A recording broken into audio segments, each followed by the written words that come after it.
বিশ্ব হিন্দু পরিষদ এবং বজরং দলের পঞ্চ পরিবর্তন যাত্রা শুরু হচ্ছে আগামী 25 ডিসেম্বর। এক মাস ব্যাপী এই যাত্রার সমাপ্তি হবে আগামী 25 জানুয়ারি রবিবার আগরতলা অভয়নগর নজরুল স্মৃতি বিদ্যালয়ে সাংবাদিক সম্মেলন করে এই কথা জানালেন বিশ্ব হিন্দু পরিষদ ও বজরং দলের কর্মকর্তারা।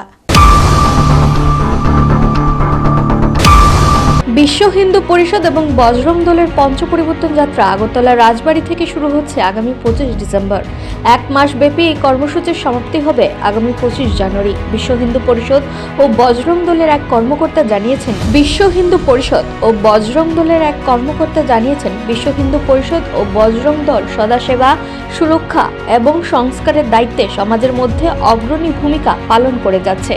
এরই অঙ্গ হিসেবে কেন্দ্রীয় যোজনায় বজরং দল পঞ্চ পরিবর্তন তথা নাগরিক কর্তব্য, কুটুম্ব প্রবোধনা, স্বদেশী ইত্যাদি যাত্রা জাগরণের উদ্দেশ্যে এই রাজ্যের মধ্যে সমাজ ও রাষ্ট্রের জন্য গুরুত্বপূর্ণ ভূমিকা পালন করে থাকে। এই রাজ্যের মধ্যে গ্রাম থেকে ব্লক স্তর, ব্লক স্তর থেকে জেলা স্তর, জেলা থেকে প্রান্ত তথা রাজ্যে খেলো কাবাডি এবং পঞ্চ পরিবর্তন যাত্রা কর্মসূচি হাতে নিয়েছে বলে জানালেন তিনি। সমবেত সাংবাদিক দাদা এবং বন্ধুরা, বিশ্ব হিন্দু পরিষদ বজরং দলের আহ্বানে আজকে আপনারা সবাই এখানে সমবেত হয়েছেন।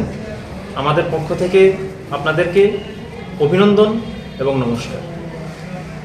এ রাজ্যের নিরন্তর বিকাশে আপনাদের গুরুত্ব অপরিসীম এবং সদা জাগ্রত। আপনারা সকলেই অবগত রয়েছেন বিশ্ব হিন্দু পরিষদ বজরং দল সদা সেবা, সুরক্ষা এবং সংস্কারের দায়িত্বে সমাজের মধ্যে অগ্রণী ভূমিকা পালন করে যাচ্ছে। তারই অন্তর্গত কেন্দ্রীয় যোজনায় বজরং দল পঞ্চ পরিবর্তন তথা নাগরিক কর্তব্য, কুটুম্ব প্রবোধন, স্বদেশী গ্রহণ ইত্যাদি যাত্রা তথা জাগরণের উদ্দেশ্যে এ রাজ্যের মধ্যে গ্রাম থেকে ব্লক স্তর, ব্লক স্তর থেকে জেলা স্তর, জেলা থেকে প্রান্ত তথা রাজ্য স্তরে আমরা খেলো কবাডি এবং পঞ্চ পরিবর্তন জাগরণ যাত্রা আমরা হাতে নিয়েছি। সেই পঞ্চ পরিবর্তন জাগরণ যাত্রাকে কেন্দ্র করে আমরা গোটা রাজ্যের মধ্যে খেলো কবাডি প্রতিযোগিতার অন্তর্গত গ্রাম স্তর থেকে সেখানে ব্লক স্তরে প্রতিযোগিতার মাধ্যমে হিন্দু সমাজ অংশগ্রহণ করবে। হিন্দু সমাজ সেখানে দল গঠন করে ব্লক স্তর থেকে সেখানে জেলা স্তরে প্রতিযোগিতার মাধ্যমে জেলা চ্যাম্পিয়ন হবে। জেলা চ্যাম্পিয়ন তৎপশ্চাৎ সেখানে প্রান্ত স্তরে জমকালো অনুষ্ঠানের মাধ্যমে, প্রতিযোগিতার মাধ্যমে সেখানে রাজ্যের স্তরে 8টি জেলা থেকে দল এসে এখানে অংশগ্রহণ করে রাজ্যের সেখানে উইনার বা চ্যাম্পিয়ন হবে। তার নিমিত্ত এই রাজ্য থেকে যে চ্যাম্পিয়ন হবে বা উইনার হবে তারা সেখানে কেন্দ্র থেকে, যেহেতু আমাদের কেন্দ্রীয় যোজনা, কেন্দ্র থেকে যদি ডাক আসে আমাদের এই রাজ্য থেকে যেই স্বদেশী এবং সাহসী খেল কবাডি, যেটা আজকে যুব সমাজের মধ্যে দেখা যাচ্ছে নিরন্তর হতাশা, পাশ্চাত্য সংস্কৃতি, তৎসঙ্গে বিকৃত মানসিকতা এবং নেশার যে প্রকোপ আজকে হিন্দু সমাজ, বিশেষত যুব সমাজ ঘরের মধ্যে নিজেকে মোবাইলের মধ্যে আবদ্ধ করেছে, তারই নিমিত্ত যুব সমাজকে সেখানে বার্তা দেওয়ার উদ্দেশ্যে যুব সমাজ যেন পরাক্রমী, সাহসী এবং প্রভাবী যুব সমাজে পরিণত হয় এবং কর্মঠ হিন্দু যুব সমাজ যেন আজকে সেখানে মার্গদর্শন করে, আর সেই যুব সমাজের মাধ্যমে যেন রাজ্য তথা এই ভারতবর্ষের বিকাশ তথা উন্নতির শিখরে পৌঁছে।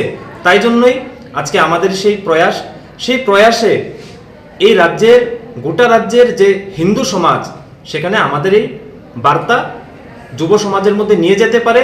সেখানে আমাদের খেলো কবাডি প্রতিযোগিতার মাধ্যমে সেখানে অংশগ্রহণ করে তারা কিন্তু আমাদের এই কাজকে সেখানে সহযোগিতার হাত বাড়িয়ে দিতে পারে। সেই লক্ষ্যে কিন্তু আজকে আমাদের এই সাংবাদিক বৈঠক। আমি আপনাদের মাধ্যমে গোটা রাজ্যকে বলতে চাই, ওরা যেন আমাদের এই প্রয়াস, যেই প্রয়াস হয়তোবা আমরা এখন দেখতে পাচ্ছি যে স্বদেশী এবং সাহসী যে খেলা, যে খেলার মধ্যে 7 জন এক টিমে থাকে সে 7 জনকে একজন ওই টিমের মধ্যে যায় এবং একজন তাদেরকে চ্যালেঞ্জ জানায়।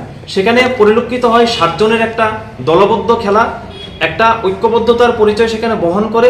তাছাড়াও যে একা সেই ঘরের মধ্যে যাবে, যাদেরকে মারার জন্য যাবে, সে একাও তার মধ্যে সাহসী যে একটা পরাক্রমী যে একটা ভাব, সেটাও কিন্তু পরিলক্ষিত হয়। তাই জন্যই স্বদেশী সে বার্তাকে আমরা সেখানে জাগরণ যুব সমাজের মধ্যে দিতে আমরা সেই কার্যক্রম হাতে নিয়েছি কেন্দ্রীয় যোজনার অন্তর্গত। এখানে আমাদের মধ্যে পশ্চিম জেলার মাননীয় সভাপতি অপূর্ব কুমার দাস উপস্থিত রয়েছেন। ওনাকেও আমি আগ্রহ করব এই বিষয়ে কবে 2-4 কথা বলার। কবে থেকে শুরু হবে এই কার্যক্রম আমরা এই রাজ্য ত্রিপুরার মধ্যে 25 তারিখ থেকে আমাদের শুরু হচ্ছে।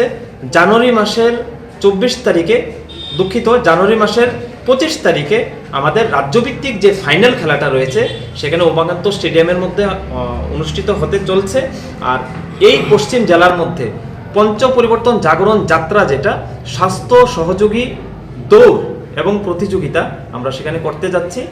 আগরতলার রাজবাড়ি থেকে সেখানে শুরু হয়ে ক্রমান্বয়ে সেখানে রাজপথ ছুঁয়ে তারপর আবার RMS চমুনি এবং দৈনিক সংবাদ তথা বিদ্যুৎকর্তা চমুনি হয়ে আবার দুর্গাবাড়ি, পুরনো দুর্গাবাড়ি এবং রাজবাড়ি এসে আবার আমাদের এই পরাক্রমী যাত্রা আমরা সম্পূর্ণ করতে চলেছি। কবে কবে সেটা হবে 25 তারিখে, 25 ডিসেম্বর, তুলসী পূজনের দিন সে কার্যক্রম আর সবগুলি খেলা তো উমাকান্ত মাঠে হবে না?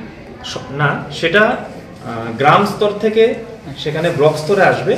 তো বিভিন্ন জেলার যে ব্লক রয়েছে সে ব্লক তারা সিদ্ধান্ত নেবে। আমাদের সাংগঠনিক পদ্ধতিতে আমাদের সাংগঠনিক যে সমিতি রয়েছে তারা সিদ্ধান্ত নিয়ে সেখানে ব্লক স্তরে খেলা করাবে।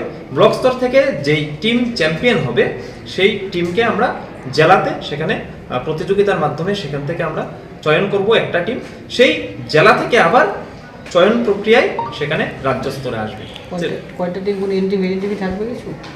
হ্যাঁ, সেখানে এন্ট্রি ফির কোনো ব্যাপার নেই। যেহেতু হিন্দু সমাজের খেল, হিন্দু সমাজের মধ্যে পরাক্রমী হিন্দু সমাজ তৈরি করার জন্য আমরা সে প্রয়াস, সেখানে এন্ট্রি ফির কোনো ব্যাপার নেই। হিন্দু সমাজ দলগতভাবে সেখানে অংশগ্রহণ করতে পারে।